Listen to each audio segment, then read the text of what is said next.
National holidays, am I right? Jeesh. Tough to get the day going.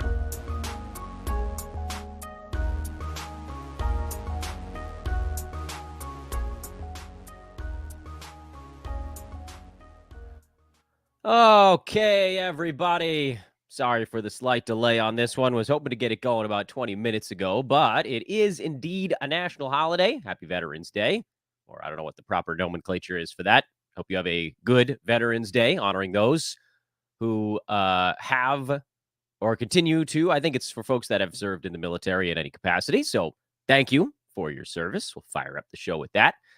I am Dan Vespris. This is Fantasy NBA Today. It's week 3 in review episode. These have been a big smash hole hit so far, so we'll keep them going every Friday as long as the season persists. Today, we will be covering all of the ads, the holds, the I'm scareds, the drops, the watch list, the injury replacement board, the buy low board, the sell high board. We got a lot of things to go over on today's show, and we'll also hit all 30 teams next game over the weekend, basically what we're going to be looking for, although we do that pretty quick because a lot of the players that come up on those teams are ones that we've already talked about during this sort of first portion of the show.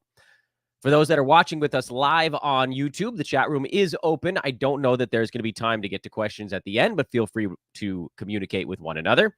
For those watching or listening after the fact, I actually forgot what I was about to tell you guys. Oh, find me over on social media at Dan Vespris, DanBesbris. That's on Twitter. I don't actually think I even have accounts on other things. I don't know. Maybe I do. I haven't logged into them in a while. So don't worry about those. Twitter's the one where I'm doing all my work when we put out sort of a short burst version of all of this stuff this morning. So you guys would know what we're going to be talking about on today's podcast. Also, come hang with us in Discord. That was the other one. I'm sorry, guys. I'm a little out of whack. When one kid's off school, the other one's actually in school right now. It's been a weird morning. Anyway, if you're hanging out with us on YouTube, the Discord link is in the chat room right now for everybody. A live functional one is in the show description. So come play with us over on Discord. There's a free side where everybody can just kind of hang out and talk fantasy basketball. There's also a premium side for folks that upgrade to some kind of fantasy pass at Sports Ethos. Those folks have access to a 24/7 Q&A with our Sports Ethos analysts. You have access to my what's called sort of like a real-time thoughts thread where I just type things as they hit me. That goes out before podcast social media, so premium subs get that a little bit sooner. Let's get right into it, though. We got a lot to cover, so I don't want to waste too much time here at the front end. This is, let me get back to the top here. So I do have a visual aid on today's program. There it is. Let's see, which way should I have this display on YouTube? That way looks fine. There are more names than what you see on the page. In fact, those watching on YouTube, you can tell it's just a Microsoft Word document. So you can see that there's, what does that say, 6 pages? Does that say 6 down there or 8? It's so little I can't even tell. It's 8. It's actually an 8. So there's 8 pages here, so don't worry about, like, some lists are going to carry from one page over to the next. I'll do my best to try to remind you guys what we're talking about, and I know that it's sort of a pet peeve of podcast listeners when folks don't repeat the names they say or are talking about, so I'll do my best to keep that part of the fun as well. Let's dive in. We'll start at the top with the ads. That's everybody's favorite thing. Jalen Suggs was on the ads board last week, but I wanted to put him back in there, mostly because I just wanted to talk about him. I'm having fun with this Jalen Suggs thing, and I know that he's not a traditional Dan Vespris kind of guy because he's shooting 40.5% from the field. His free throw number has actually come down. He had made something like his first 9 or 10 free throws in a row. Now he's down at 80%, which I think is probably closer to what we can expect out of him. So the percentages stink. Not usually the guys I'm hunting for. But you may notice a few things about Suggs that does draw my attention to him. Most notably, dude is averaging 2.3 steals per game. You guys want to know who's leading the league in steals right now? It's not Jalen Suggs. He's actually tied for 4th. I know. I'd hit you with the okie doke. Marcus Smart and Paul George are averaging 2.6 steals per game apiece. But the fun part of this is that The only player averaging 2 steals or more per game that has played more than one game so far this year and is doing it in under, what's the number, I guess, 32 minutes per game is Suggs, and he's at 26. Not to say that 2.3 is going to stick, but among all of these guys that are averaging 2 steals or more right now, the one that has the staying power is the guy who might get to play more as the season goes on. I love me some Jalen Suggs. A lot of it is because I've been watching Magic games because there's been stuff to try to pick apart with that team. Like, why is Markelle Fultz off to a slow start? What's Cole Anthony's role? Who's filling in for Wendell Carter Jr.? So I'm watching more Magic games this year than I did last season, or frankly, seasons past in almost any capacity. And because of that, I mean, Suggs just leaps off the screen. If you're watching, he's everywhere on defense right now. Absolute menace. The deflections, the steals, it's not a coincidence. He's getting his hands on everything.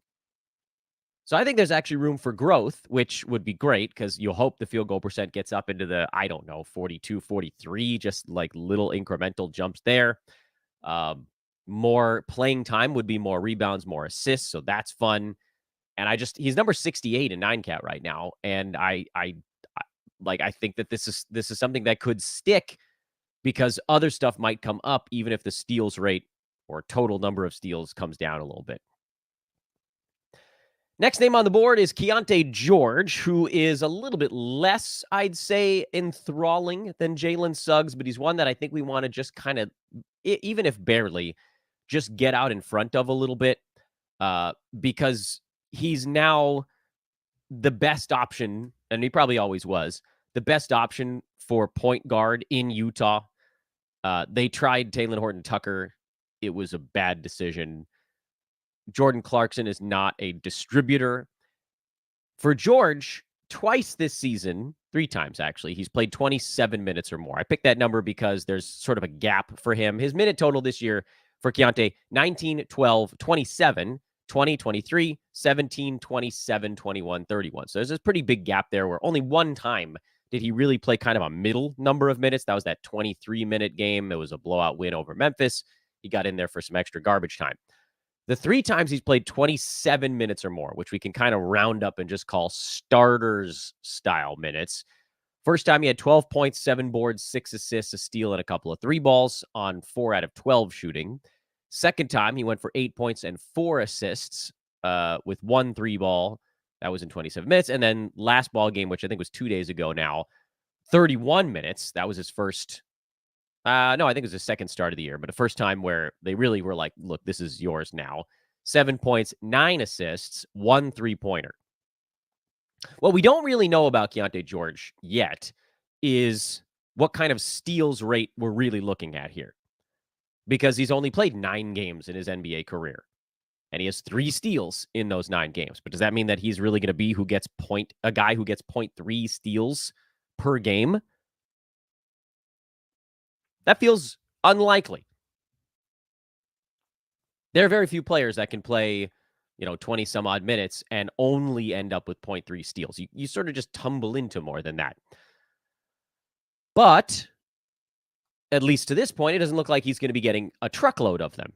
Now, we don't really know where that number ends up. We don't really know where the 3 balls end up. Somewhere between 1 and 2 feels reasonable. It's where he's at right now. But we haven't seen him play all that much. So does that have a chance to go a little higher? Maybe. I think if you're picking up Keyonte George, you're doing it under the assumption that Utah is going to see how this goes with him as point guard for a little bit because they've noticed now that THT is just not going to be that guy. But there are also going to be days where Horton-Tucker plays better off the bench and he sees extra time. And they do have Chris Dunn sort of floating deep in the reserves if they ever wanted to break the glass in case of emergency there. So I want to temper everybody's expectations on George. I think there's probably about an 80% chance that he's not a top 100 fantasy play, even as a starter. Because again, rookie point guards tend to struggle a lot. The reason that there's a little room for optimism is that he's not really being asked to run an offense, but more so take care of the basketball, get it to the scoring guys on the team, and then just, try not to make a bunch of mistakes. So he's more of a speculative ad, more of a luxury stash. I don't think that I would play him in Roto right now against my games cap. Head-to-head, you play it, and you just sort of see what happens. What did I say? 80% chance he probably ends up back on the wire, but you see how it goes. Naz Reid, I think he might have been on the ads board last week also. I'm not 100% sure on that, but he's been great so far. He's number 69 in 9-cat in only 23 minutes of ball game, 15 points, 4.5 boards, an assist, a steal, 2 threes on 55% shooting from the field. He's shooting an unsustainably high 93% at the free throw line, but he's just a guy that racks up fantasy stats in 20 some odd minutes. If anything ever happens to Rudy Gobert or Karl Anthony Towns, Naz Reid slides into a whopper of a slot. He's sort of that Onyeka Okongwu situation here where if anybody goes down, mega upside. As it stands right now, he's been good enough. He belongs on rosters, and he's a start in all formats. Believe it or not, those are the only 3 ads of the week. We do have a lot of holds, though, so let's start pivoting into those. Your first hold is Bruce Brown, which I think needed more explanation before yesterday, where he went for 11, 9, and 7, 2 steals, a block, a 3-pointer, 4 out of 4 free throws. Yeah, only 3 for 9 from the field, but this was the kind of game, I don't know that you can expect 9 rebounds most of the time, but the well-roundedness of it pushed him to 113 in 9-cat. I think there's room for growth beyond that. I think the assists at 2.7, yeah, again, even with him not being the ball mover that he was in Denver, that's a number that could work its way up. Scoring could work its way up. There's just all these things that could settle in for him. So I feel like he's a pretty easy hold at this point. Tyus Jones and Jordan Poole, both members of the flailing Washington Wizards. Poole is ranked 134. Tyus Jones is 129. But the big numbers for those two guys, Tyus 26 minutes, Poole 27. Those numbers are very low because the Wizards have been in a lot of blowouts. And then even in the last ball game where they won it, the bench was the reason they won. These guys, I think, I could probably pull up the day by day for either one of them, but I feel like we're at a point where they played so far. 8 ball games? How many games have the Wizards had so far this year?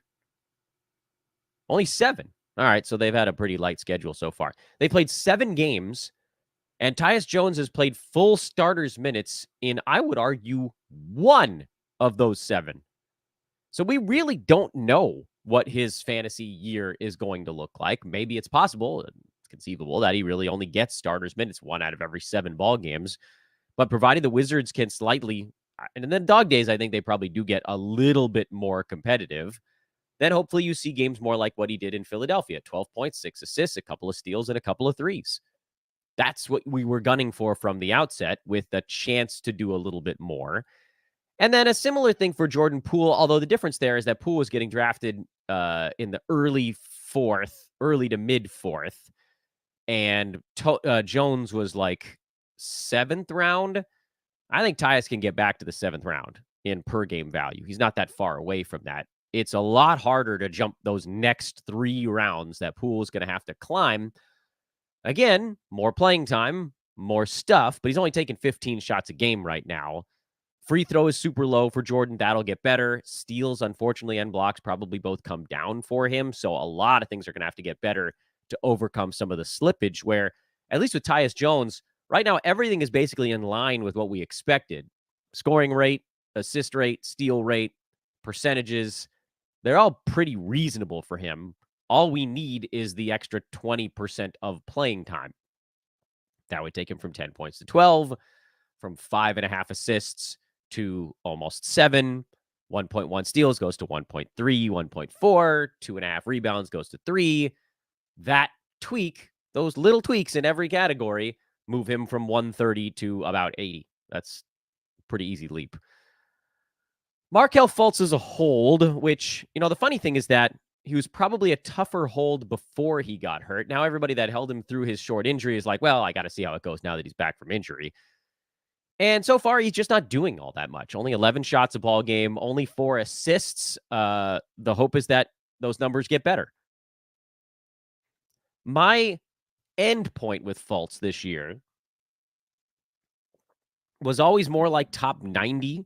I wasn't super high on him. I thought he was sort of like an easy decision near 100. As it turns out, I guess not that easy near 100. But I do think he gets back somewhere into that range. So hang on. I put Brandon Miller on this list. I don't actually know why. He's number 186. You've seen flashes of what he can be. He probably doesn't need to be a hold. He's playing 31 minutes and he's outside the top 180. It's not like he can get more playing time, and it's not like more usage is about to come his way unless he makes big strides in his game. And you've got Miles Bridges probably coming back in a week because we haven't heard anything about an extended suspension for him based on the other things that came out, whatever it was, 2-3 weeks ago, smashing car windows and whatever.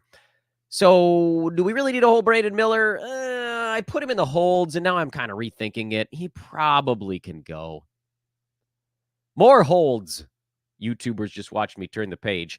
Kelly Oubre Jr., I don't think you need a whole lot of explanation on that. He's been okay since the new guys arrived from the Clippers. Not as good as he was before, but we do need to see how it plays out.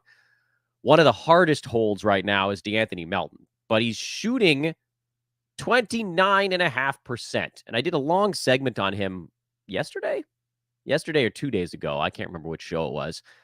Just illustrating how, it reminded me of the Rob Covington drop from 5-6 years ago. I'm not going to go deep into that story again because you've heard it recently. But guys don't shoot 29% for an entire season. And I know that Melton's not like a field goal helper, but 40, 41, something in that neck of the woods, that's a big difference for him. So make him not basically a punt field goal guy right now. Get him a little more playing time. As the shots fall, his playing time probably goes up. I get it. It's a very hard hold. He's hurting your team more than he's helping. If you're in a Roto Games Cap format, you probably just stuff him on a bench and don't use it against your Games Cap head-to-head. You can kind of keep flopping him out there and see what happens. But it hurts. It hurts. I'll say, though, if you drop him and he starts to get it going, you'll feel really bad if somebody else scoops him up. Buddy Hield is the next name on the holds board. I don't have super high expectations for Hield. He's number 131. I don't think his playing time is going to get much higher. You're holding him because you, against better judgment, meaning me telling you not to do it, you drafted him. Once it came out that they hadn't reached an extension and he was going on the trade block, he was not a player you should have drafted because you knew that that meant the Pacers were going to be like kind of cool with him, but they weren't going to force feed him. And we even saw that towards the end of last year. He became less of a priority. The reason to hold Buddy Hield now is that you're hoping he gets traded.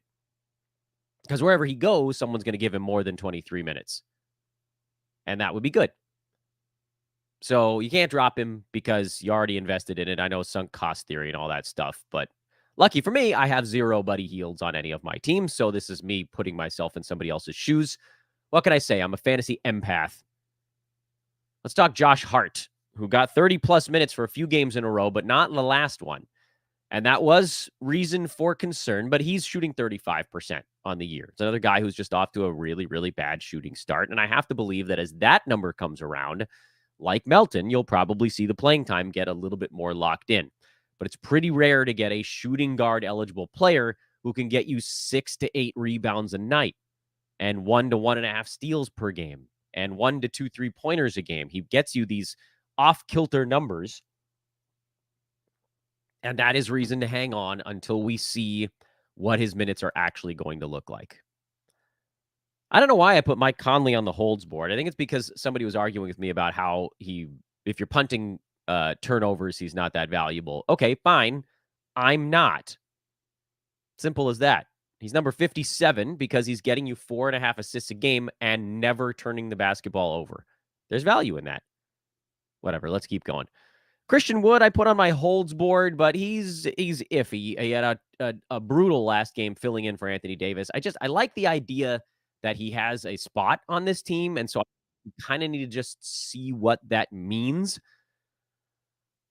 But also, I get it. He's always been a guy, dating back to however long you want to go, that has needed more minutes to get to fantasy value. Last year, he played 26 minutes in Dallas, and that got him to top 90. but he was also a focal point on offense in those 26 minutes. In Los Angeles, he could play 26 minutes. He's not going to get 11 and a half shots a game. He's not going to score 16, 17 points. He'll have to build up his fantasy value with blocks and some threes and some rebounds and things of that nature, while hopefully not putting a dent into your free throw number. Yeah, he probably needs like 28, 29 minutes to be a 12-team guy, but I'm going to give him a little bit longer because we've seen that he and Anthony Davis are coexisting pretty nicely together. And I think that means he'll play a decent amount, but it might not be enough. I just think we need a little more data to get to that point. Max Strus is the next on the list, mostly because people are like, I've dropped Max Strus to do blah, blah, blah. And I'm like, what? Why? He's number 80 right now. And he's only shooting 38.5% from the field so far. We've seen his minutes are massive. Cleveland's playing Strus 35 minutes a damn ball game, which is amazing. I did not see that coming. He wasn't on my draft board, so it's not like I'm trying to protect myself here. I just think he's a really good fit for what they're doing, and they're pouring as much opportunity on him as humanly possible. So we got to see how this thing rolls out. There are very few players in the NBA that can hit 3 3-pointers a game in 35 minutes and don't make fantasy numbers.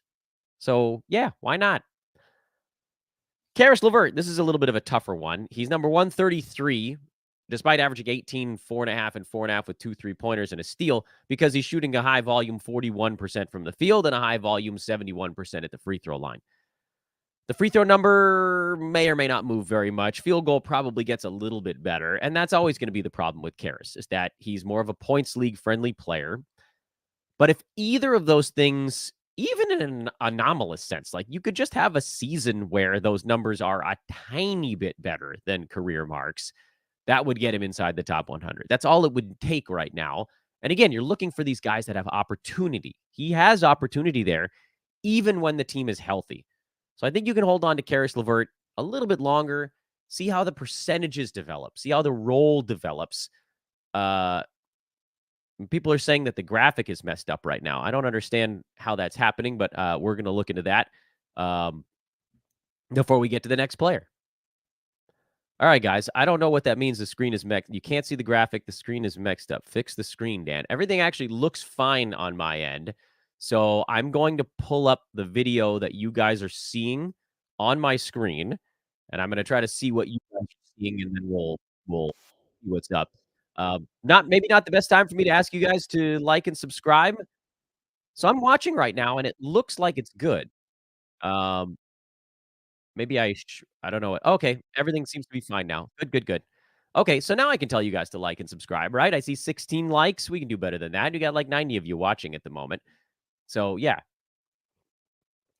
Like, rate, subscribe, all that good stuff. This is my opportunity to remind you guys. There's 17. Come on, let's see a few more. There's 18. Come on. I want to see that thing tick up. There's 90 of you watching. Just a few of you guys. Just go down there. So let me see it get to... There we go. Okay, there's a few of you. Okay, sorry about that. I don't know what happened with the board there. I wonder if I minimized my word screen, maybe? Whatever. Let me fire up the recording again, and we'll get going. Okay, that's all fixed now. Next name on the board is Grant Williams, who I'm putting in the hold category for now, but I am, I'll admit, concerned that we saw the beginning of the cool down. We knew he wasn't going to shoot 56% all year while hitting 3.5, 4 3-pointers a night. What I don't know is what that number comes down to. And what I also don't know is, like, his free throw shooting is at 65%. That'll probably go up. And his blocks at 0.6, his steals at 0.3. Maybe those also wiggle the tiniest bit up the board. So I want to hold because I think we've seen enough to know that he could be useful, but we don't know enough if he will be useful. Derek Lively's on my holds board, but he might not be there for long. Now and I think I messed up the screen again. Lively's at 123 in 24 minutes a game. That's his rank in 9-cat right now. But Maxi Kleber's back. I know Lively missed the last one with an illness. I'm talking about when he's actually healthy. When all three centers are healthy in Dallas, I am worried about the safety in minutes for any of those three guys. Lively certainly has the best path to value of any of those three, and it seems like they like him the most. But again, what we don't know is, will the minutes be secure when there are two other centers he's competing with? So hold for now, but we'll get some more data on this over the next game or two, I would think, and then maybe we'll be able to make a final call. Chris Paul is the next name on the holds board. He's been disappointing of late, and he's dropped outside the top 109 cap, but he's another guy who's shooting 36.5% from the field. So that's not going to hold. What we don't know is where the assists, the minutes, the scoring, all that stuff, like how much usage is going to stay with him. That's still a little bit up in the air, but 36.5% is just not going to stick. So, yeah, hold. And Klay Thompson, I put on the holds board. I don't think that anybody's dropping him because they likely drafted him in like the 80, 90 range, and most of those guys usually get a little more leash, and also Klay is a guy who has name power. I'm a little worried, though, on Klay. Only 13.5 shots per game so far for a Warriors team that didn't exactly add a bunch of other guys that can just blast shots off. His percentages, his free throw percent is lower than usual, but he doesn't take that many, so it's not really factoring in. This is all about just number of shots per game, and we need him to get back up into that 17, 18 range, but that's a far cry from where he's at right now. He's out there. He's just not shooting as much. But you got to hold because he's Klay freaking Thompson, and if he starts to shoot a whole bunch, then you end up with a top 60 guy, and you'll feel like a real, you-know-what. A horse's patoo. Yep, I went there. If you dropped him too soon. The I'm scared or nervous here /drops group is next. But before that, I want to tell you guys about manscaped.com because our promo code there is ethos20, and you can get 20% off and free shipping on whatever you get at manscaped.com. And you got the holidays coming up. This is a great time to start thinking about gifts. It's right in that nice price range. They got some like $40, $50, $60 stuff. You knock 20% off, $8, $10, $12, whatever it is. You knock that off. You get the free shipping. You get your $50 item for $40. That's a great gift for somebody. $40, free shipping straight to their door. Do me a favor. Check them out. See what they can offer for the dudes in your life. If you know somebody who's particularly hairy, maybe they've been complaining about how hard it is to maintain their gruff facial hair. This is the time. This is the way to do it. This is the way to deal with it. So use the promo code ethos20 and get 20% off and free shipping on your order over at manscaped.com. Take a moment here once again to like, rate, and subscribe as we move into the I'm scared or drops category. Talen Horton-Tucker, he's not an I'm scared, he's a drop. Out to pasture with you, Talen Horton-Tucker. I don't need to say more. Saddiq Bey is one that maybe I could say a little bit more on. So for a little bit there, we saw Jalen Johnson and Saddiq Bey kind of rotating who was starting and who was coming off the bench. And it looked as though it was based on matchups. Who was Atlanta playing? Was there someone on the other side where they needed a defensive stopper like a Jalen Johnson to go deal with like a Shai Gilgeous-Alexander or something like that? But then they played what was the game yesterday in Mexico City? Orlando. And Jalen Johnson got the start. Was that to deal with Paolo? Maybe. I don't know. Paolo's not like a world beater right now. I guess I'm just struggling to see the games where Bey gets back into the starting five. Why would they not just start Jalen Johnson pretty much every time right now? He's been amazing. They seem markedly better when he's playing big minutes. Hawks are after a pretty good start this year, actually, at 5-3, and he's a decent reason why. So, unfortunately, I think that means that Saddiq Bey may be a little bit cooked. He played 29 minutes yesterday, but he only got 4 shots. His role is shrinking. He's only taking 8.5 shots a game right now, and his value was kind of floated by a season opener where he got 5 steals. He has 3 over his last 7 games. I'm just not seeing it right now. I think you can move on. DeAndre Hunter, I don't think I should have to say too much about this one. His very hot start has ended, and now he goes back to being the not that interesting fantasy play that you don't need to roll out there when he's not lava hot. Easy peasy. Cole Anthony is a drop for me right now, and that one might be a little bit controversial, and I guess in certain builds you could hang on to him, but certainly if you're trying to compete in all 9 categories, he's not a guy that gets you there. He's number 177. I would argue he's had a pretty good runway in the early going with Fultz and Gary Harris missing time. I don't know what more you could ask for other than Jalen Suggs going down again, but please don't do that. So Cole's averaging 15 points, and that's fine and all, and 4 rebounds and 3 assists, and that's all well and good. But the problem is that you're basically talking about a guy who's slightly sub-average fantasy-wise in all 9 categories. He is not better than what you need to be competitive in any of them.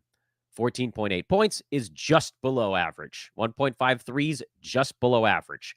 4 rebounds for a guard, I guess that's fine, but it's certainly below average. You need about 6 and change if you're looking at Roto.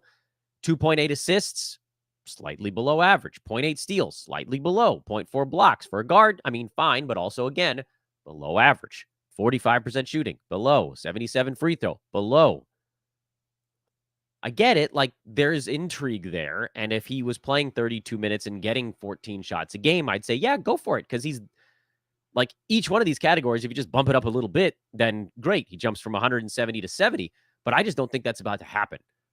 So for if you're trying to compete in all 9 categories, I don't think he needs to be on your team. Jeremy Sohan, number 203. I've been fading him since the preseason. I don't care that he got the starting point guard job. I've been fading him because we knew his percentages were bad, and they are bad. And he is definitely not doing enough in the other categories to make up for it. The 4.6 assists is more than expected, but not nearly enough. You don't need it. There are better plays out there. And just so you don't think I'm picking on only guys that I've been fading since the outset, I think Kyle Anderson is a drop. He's number 137. I think he's actually more of a schedule stream level guy. That's 7.5 points, 4 boards, 5 assists, 1 steal, 1 block. That stuff is all good. But, the scoring is not. He doesn't hit 3-pointers. He doesn't score. I can get over that if everything else was much better, but nothing is really elite for him right now. So he's a guy you fill in, when Minnesota has 3 games in 4 nights kind of thing, and you can pile up 12 boards and 15 assists and 3 steals and 3 blocks over those 4 days. That's good. But if you're only getting, say, 3 games out of him over an entire week, that's not going to be enough. And that's why I think you can probably turn him into a schedule play. More of these names. Gary Trent Jr. is the next one. I know he got a little bit more to do in the last ball game, but guess what? He's not inside the top 200. And that means I don't think we need to worry about him because much like with Buddy Hield, Toronto has sort of moved on from the Gary Trent Jr. experiment. The beauty of Buddy Hield is that we know he can post a ton of fantasy value if his minutes are just a little bit higher. Gary Trent is getting minutes, but he's just not a focal point for them right now. But if you're holding him, you're holding with the hope that he gets moved. So I get it. That's why he's in sort of the I'm scared part. It doesn't have to be a straight drop. Same thing for Andrew Wiggins, who I know I said on yesterday's show before that I believe he's unhealthy. I don't have any proof of it, but he just doesn't look like himself at all. And whether that means unhealthy and like needs to talk to somebody or unhealthy, something hurts, no stigma. Just he needs something fixed. Something needs to get remedied. And it's hard to hold on to a guy playing that poorly because he's brutalizing your head-to-head team. Roto, you can keep him on your bench. It's a little bit of an easier call there because you know he can be a top 80 type of guy if he's actually humming. But something's wrong. And until we find out what that is, he's very much an I'm scared, nervous dude. And if you need that roster space, you know what you got to do. Let's move through some watch list names, and we'll go a little bit faster now since we're through kind of the big decisions. Jalen Smith is on my watch list. I know he missed Indy's last ball game, banged up, but he had started to play himself into fantasy value in about 24 minutes a game. I don't think those minutes stick because Indy is, by the way, shout out to Rick Carlisle. For playing 4 guys' actual starters minutes yesterday. Doesn't happen very often. Jalen Smith being gone probably had something to do with it. But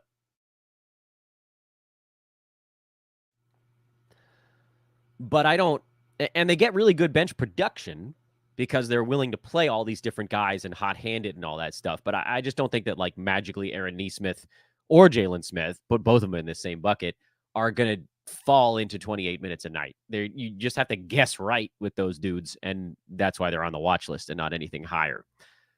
Bogdan Bogdanovic is off to a crazy steals start to his year. I don't believe that can possibly keep up. But also, like, it's happening now, so we might as well capitalize on it. Over his career in starters minutes, he's been about a 1.1 steals per game guy. He's at 1.8 in 24 and a half minutes per game. He's taking about as many shots in 24 and a half minutes as he did in 28 last year. So he's out there and he's chucking away, which, good. But if his steals number comes down to 0.8 like it was last year, which you presume that's about what it would be in 24 and some odd minutes, then he no longer becomes a fantasy asset. So watch list, sell high, whatever you want to call him there. I'm not a Bogdan believer. Let's move on. Jonathan Isaac has made my watch list for the first time this year. He got 16 minutes yesterday, and he looked really good. 12 points, 7 boards, 2 blocks. We know he's a guy that can get fantasy value in 20 minutes per ball game. That's all we need. In fact, I would offer that the moment he plays 20 minutes, we pick him up. Not before, because also if he plays 20 minutes, his body might fall apart. I'm also not convinced that his team likes him that much, but we'll cross that bridge when we get there. Mo Wagner, Goga Batadze, these guys are watch lists to see if either one of them can kind of, the other one on the noggin, knock him out for a minute and actually get the center minutes with Wendell Carter Jr. down. So far, it doesn't look like it's going to happen, so I don't think you need to pick either of them up immediately.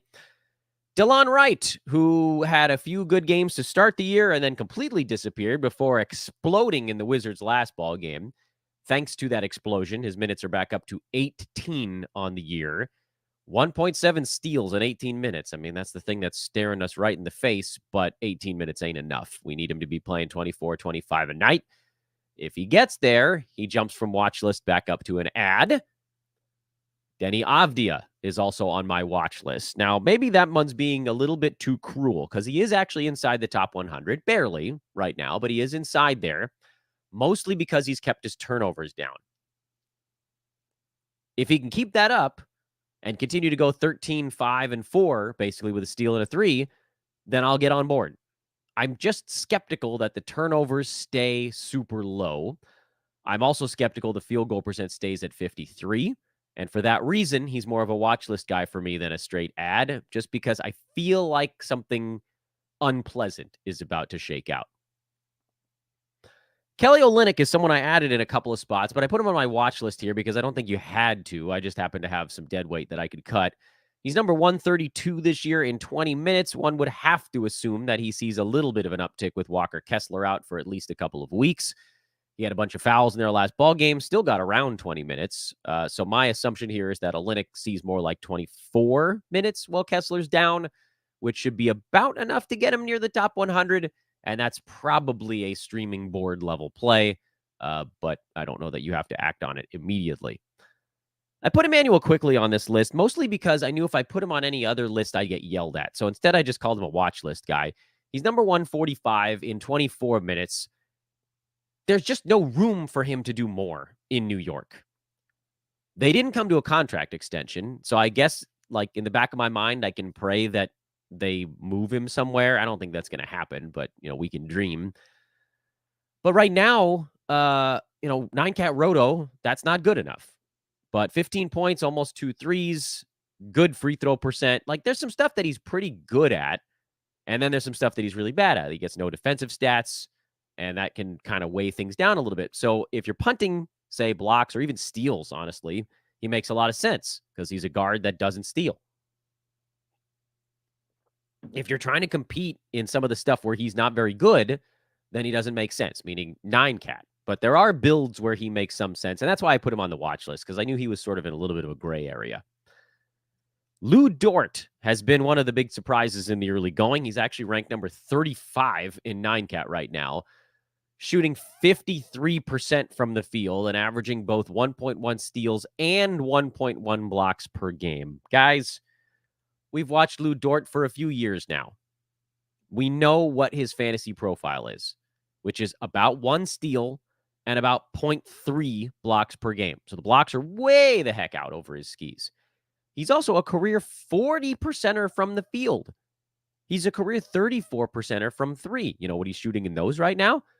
53 and 53, respectively. This is a guy who's on a very hot start to the year. Sort of Dylan Brooks-esque, actually. But we know the bottom is going to fall out. It's just a matter of time. Luke Kennard is on my watch list. He's just been getting a little bit better every game in Memphis. And I feel like at some point they're going to be like, you know what, Luke? Go ahead. Play a bunch of minutes. But not yet. You don't need to act on that yet. You'd be getting out in front of it. Also in Memphis, Santi Aldama, who's not anywhere near fantasy value at the moment, but I think is a guy we should keep our eye on, certainly while Xavier Tillman's out, because is Bismack Biyombo the answer there? You guys know I bounce back and forth on whether I actually want to deal with the Bismack experience. Typically, the answer is no. He sort of makes sense as a center fill-in type, but also meh. And then Alex Caruso, who, Lord, I'd love to be able to just call him a straight ad. And he is a good fantasy play so far. You know, he's inside the top 80, top 90, depending on what websites you're looking at. He's been a startable play, but his minutes are all over the map, and he's shooting 59% from the field. As good as Caruso is at shot selection, he's not a 59%er. He's career 43, 45. That number is going to come down, which means we're going to need more consistent run to cover up that drop. And maybe that comes. But every time he's ever had to average 25 or more minutes per game, his body falls apart. So what do the Bulls do? I don't know. Do they try to push him a little bit more to see if that can squeeze out some more wins?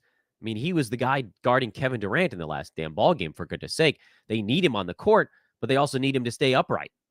I don't know how they can make both of those things happen at the same time. So, schedule play, maybe. And I just threw him on the watch list because I thought that was easier.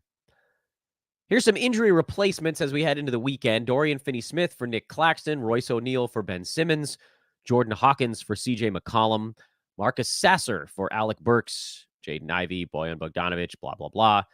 Kyle Lowry or Duncan Robinson for Tyler Hero. We're still kind of jury's out on that. Biyombo, who we just talked about for Tillman, who I'm not all that excited about.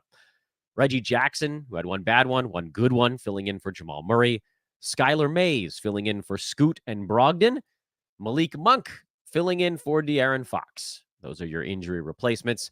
And here's a few buy low suggestions. Brook Lopez right now, who's sitting near where he was drafted, and he's doing it while shooting, ready for this, 39%. I know he takes a lot of threes. He's not going to shoot 39% from the field all season long. That number's going to get up to the mid to high 40s. When it does, he moves from top 80 up at least 2 rounds. Maybe more. He's blocking 2 shots a ball game just like you wanted anyway. See if you can get Brook Lopez for somebody currently ranked near him on the board because he's a guy that's likely to take a step forward. Kawhi Leonard, Paul George, James Harden, the trio. It's possible that Paul George, James Harden are not buy low enough yet. I think Kawhi you can probably already buy a little bit low on. This may be kind of a preemptive placement in the buy low board. I just think these guys are going to struggle to play together for the next couple of weeks. And at some point in there, you're going to see a buy low window. I just want you guys to be ready for it. And then Keegan Murray, who I almost forgot to put on this list, but he's one of the easiest buy low recs I've ever given out. Dude is shooting 33.5% on 14 shots per game. That number corrects itself into the mid 40s. He launch pads 50 spots up the ranks. Like, it's a huge jump. Scoring goes up. Threes go up. Field goal percent obviously goes up. Huge, huge jump coming for Keegan Murray when the field goal percent equilibrates over the next few weeks or months or whatever it is. I don't know what it's going to take to get him, but I think that's a big-time target. I think he's the guy. Like, if you're going to go out there and work on trying to buy low, Keegan Murray's the guy. Because his role is bigger this year, but folks haven't caught on to that fact because his rank isn't higher. Sell highs are RJ Barrett, Kyle Kuzma, and Dylan Brooks, and it's the same reason for all 3 of them. RJ Barrett is shooting 47.5% from the field and 87% at the free throw line. Guys, he just didn't magically turn himself into an 87% free throw shooter. Do you need to know what RJ shoots over his career from any place? 42 from the field, 71 at the foul line. He's never been higher than 74.5 at the free throw line. Both of those percentages are coming down, and when they do, fantasy value will also. Kyle Kuzma is an interesting one because I do think he's going to have a decent year, but he's shooting 51% from the field. And what the hell is he at the free throw line right now? 83% at the foul line. Is there a chance that guys just magically have slightly better seasons than they have before? Yeah, you see that sort of the bouncing around, the anomalous stuff, it happens. But this is a 45% career shooter from the field. 73% at the free throw line. I don't expect both of those numbers to jump 5 and 10% respectively. Is he going to have a truckload of usage? Yes. So he's going to be better in rank than he was last year. But right now he's sitting inside the top 50. In fact, he's actually inside the top 40. I don't know that you can get a top 40 guy back for Kuzma, but if you can get a top 60 guy back, someone that, not top 60 right now, but someone that you believe will be in that range the rest of the way, maybe like a DeMar DeRozan, Drew Holiday is at 50. Those guys are at 51, 52. Probably can't get Bam Adebayo. He's got a little bit too much name power. Vooch wouldn't be a terrible target. He's at 59 right now, and he's been trending in a positive direction over the last week and a half. Freddie VanVleet at 63 would be an interesting target. See what you can get for Kuz, because he's running hot right now. And the last name was Dylan Brooks. You're not going to be able to get anything for Dylan Brooks. I don't even know why I put him on this list. He's number 74, but he's shooting 57% from the field and 94% at the free throw line. If you can get anyone inside the top 100, I think a safe top 100 play for Dylan Brooks, you probably do it. But maybe somebody is upset with someone like a Jalen Williams on the Thunder right now because he's not getting any steals. I doubt you can get him, but your better option is to try to target someone maybe like a Zach Collins, who's at 98, but only because his turnovers are a little bit on the high side, or a John Collins, who's a little low because he's not blocking any shots right now. These guys are like safe top 100s. And for Dylan Brooks, when the percentages drop out and he goes back to scoring, 11, 12 points a game or whatever it is, and he's not even taking as many shots as he got last year in Memphis. So the usage is down. It's going to be a precipitous drop. And believe it or not, that is your weekend review. And everybody can watch me close out my Microsoft Word document. I know, classy, very classy YouTube videos we do here on for Fantasy NBA Today and Sports Ethos.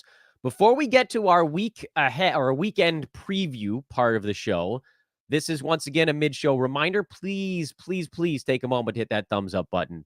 I think there's been, 30 some odd likes to this point, 40, and there's like 120 of you guys watching the show.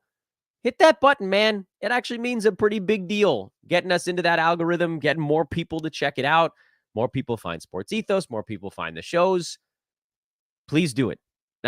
Please do it. And then subscribe if you guys are enjoying what you're hanging out with so far.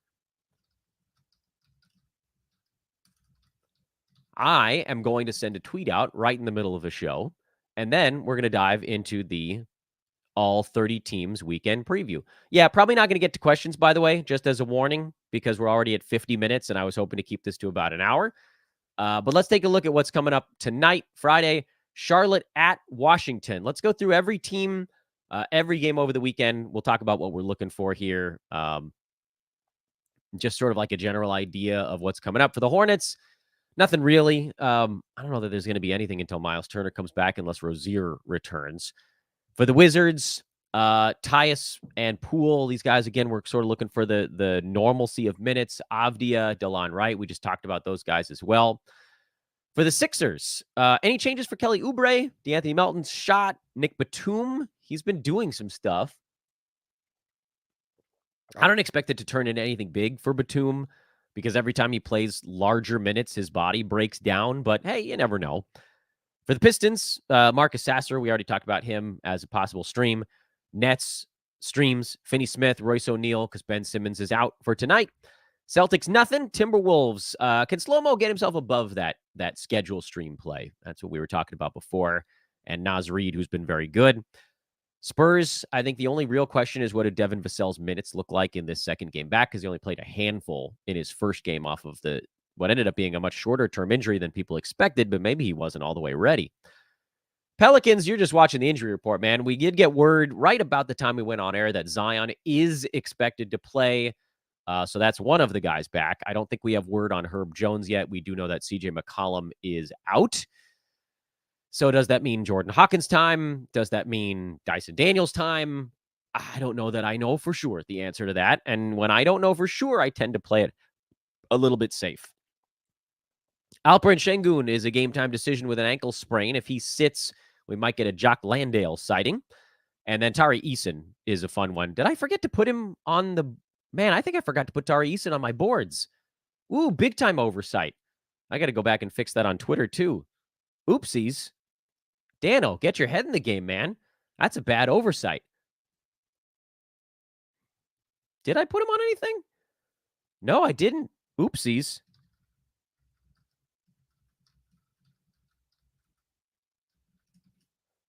Man, I feel like a real dummy right now.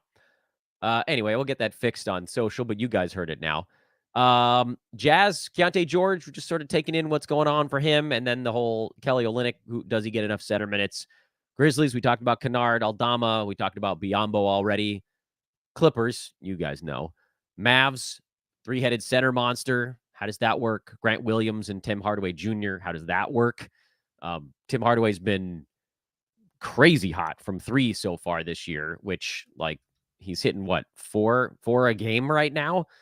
And he's made every free throw. I can't imagine that keeps up for him, but I guess you never know. Where the heck were we here? Thunder, yeah, Lou Dort. Can you get anything for him before the inevitable drop-off comes? For the Kings, Malik Monk, he's been rolling here. Keegan Murray, biggest buy low on the market right now. Lakers is all about health. Rui came back, but I think they're hoping to have Anthony Davis and Jackson Hayes for this ball game. Still no Gabe Vincent. I think, Taurean Prince is good to go now.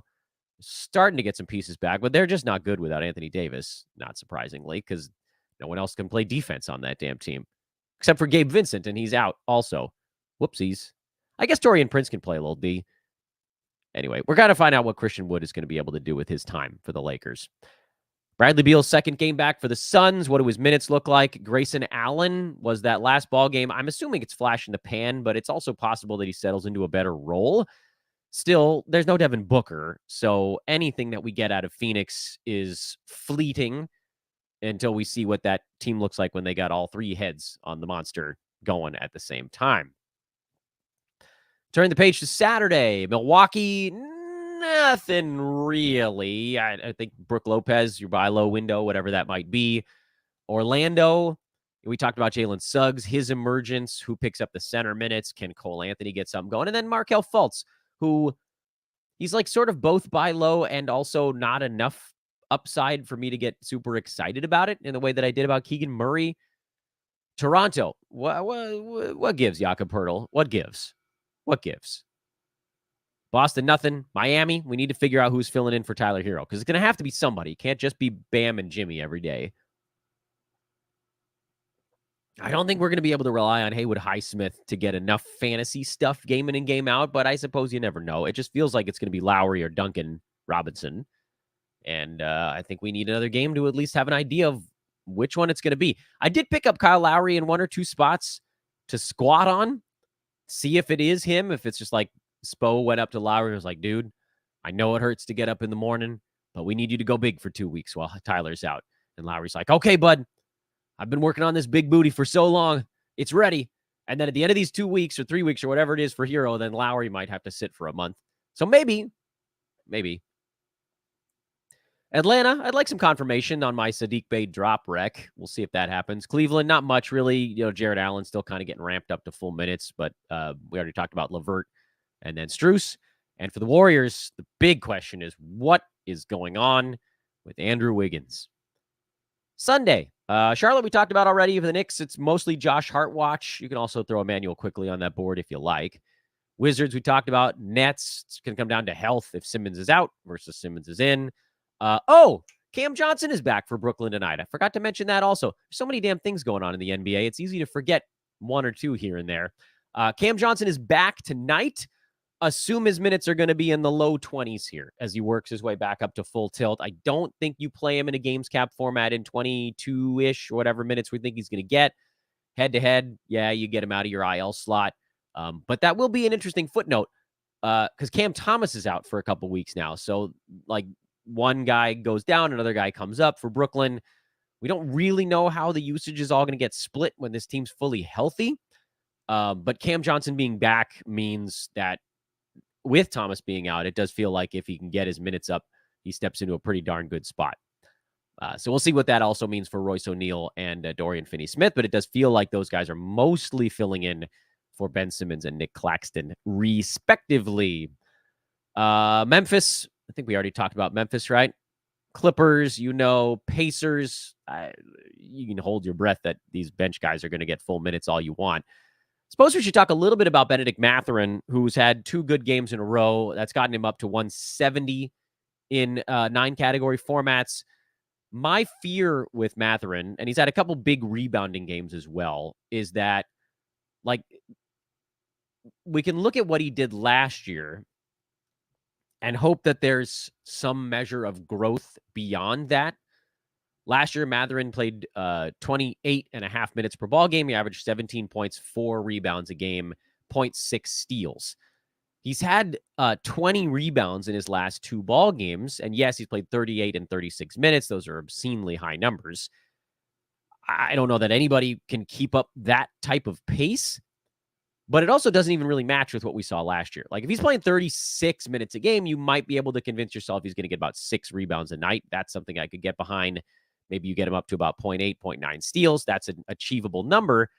But again, we're going to need like 35 minutes a game, which is asking a lot from a team that rolls hot hand. The reason he got more minutes the last 2 games was because Mathurin was a hot hand these last 2 games. So if you want to pick him up and get out in front of it and say, well, you know what, maybe he's just a guy who's like getting his confidence going a little bit. But also it's worth mentioning, he's shooting the exact same percentage from the field so far this year that he did last season. His free throw number is down, but the percentage is almost exactly the same. His threes are the same. His rebounds are up a little bit. Assists are a little bit higher. I don't know, maybe that's something that's happening. But there's not a lot to suggest that he's magically changed his stripes. So what we would need is 32 to 36 minutes a game, and then you might be able to get on board with something. So if you think that's going to happen, go for it. I'm skeptical based on the way that rotations tend to go in Indiana.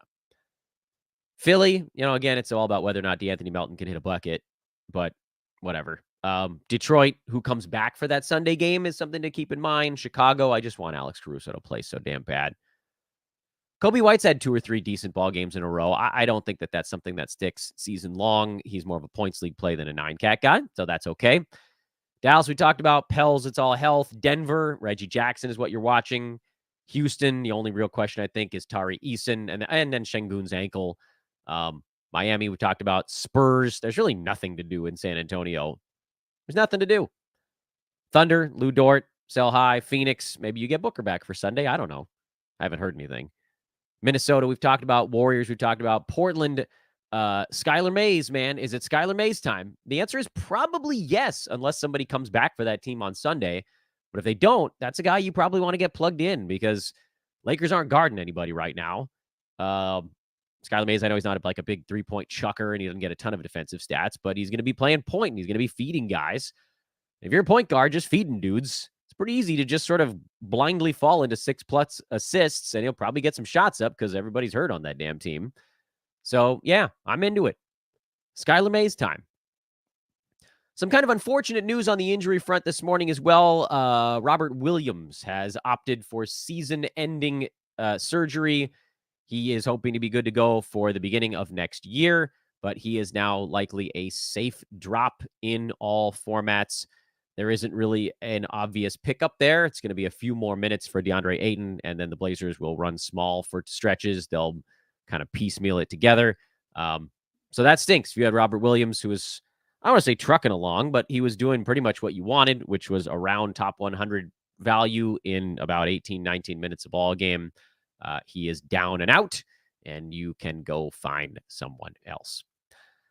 I don't think that, unfortunately, we're over an hour. I also have 2 play-by-play games to do later on today. So we will not be doing questions from the chat room. Hopefully, you guys had an opportunity to help each other over there. Apologies for starting late today and some light, apparently, technical difficulties in the middle of the show. But it seems like we got through it and everybody had a lovely time. Now we can all cheers to a lovely weekend. I am hoping, by the way, hoping and praying that I can actually do a show tomorrow. I can't promise anything.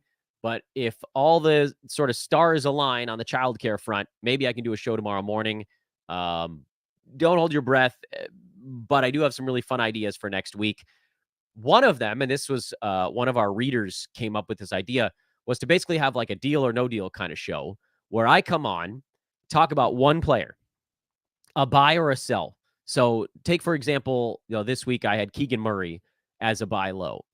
And I say, maybe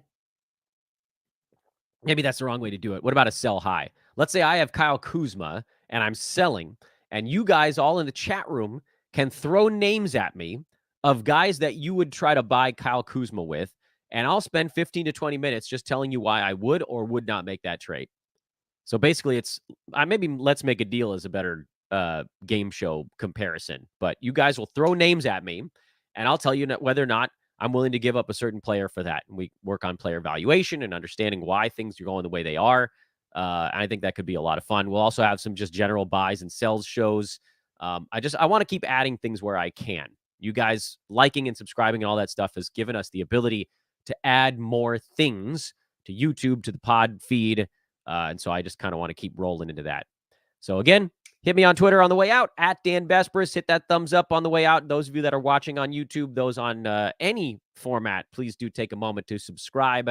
And those on traditional pod channels, please do drop a 5-star review. If I don't talk to you over the weekend, good luck. Have fun. Finish off week 3. And we'll catch you on Monday, which is already a 2-show day. So long for now, everyone.